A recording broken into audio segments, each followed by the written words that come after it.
Bear in mind that later on in his life, in the last years of his life, Freud made certain changes. He certainly didn't seem to be emphasizing the sexual thing anymore.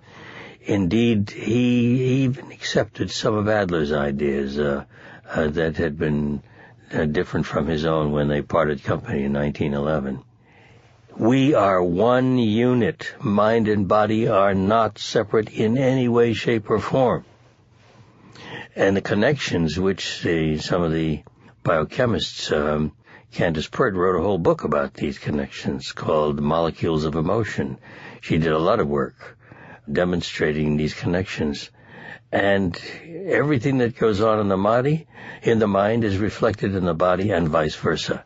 And so it's one unit. There's no duality. Here's a Zen question for you. I like Zen questions. Here's a Zen question for you then. Can you find the mind by studying the brain? No. And I don't think you ever will. There's a book by a fellow by the name of Deschamps, who's a neuroscientist and who's also highly, highly studied and experienced in Zen, in actually Tibetan Buddhism specifically.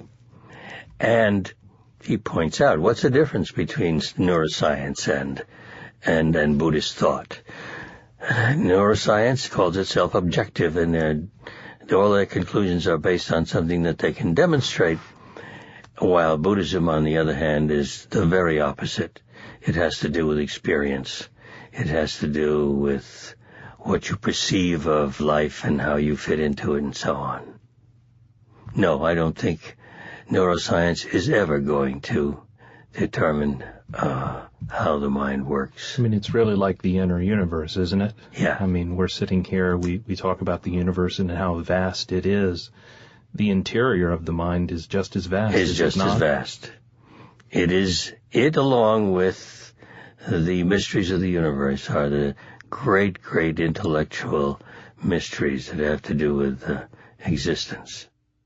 We're here at the magic wand time here. I'm just saying, if you had the course of healthcare in America, if you could say one thing that might put it on a corrective step, I'm not talking about universal coverage for illnesses, healthcare insurance, the cost of it, but obviously, if the medical community is doing procedures that are not medically necessary, that's an accumulation of millions, if not billions of dollars worth of money spent.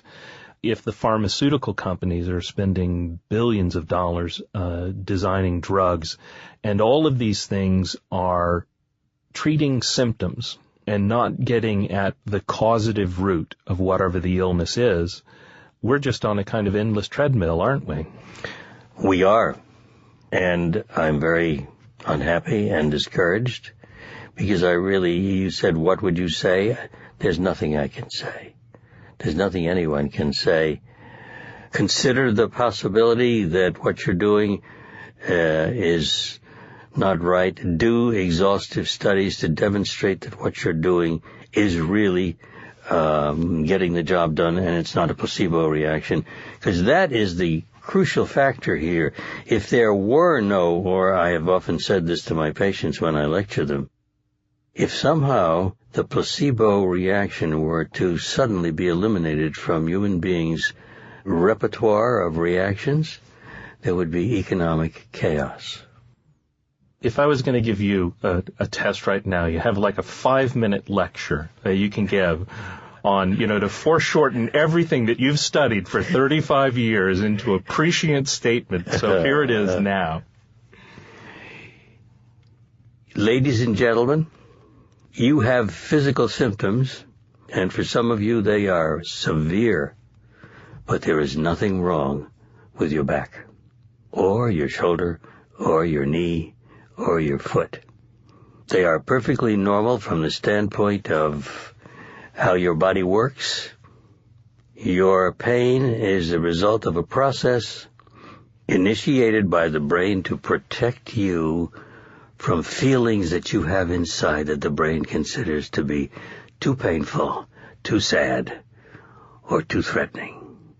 And so your body is really, now I admit that your brain perhaps ought to give you the choice as to whether you want the pain or the sadness or the emotional pain, but unfortunately the way the brain is organized today, now, this point in time, you don't get that choice. The brain just goes ahead and makes a decision. But remember this.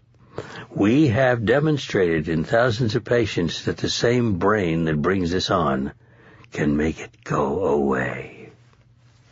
End of statement. And that's just it in the end. What we're all looking for is self-awareness. Yes.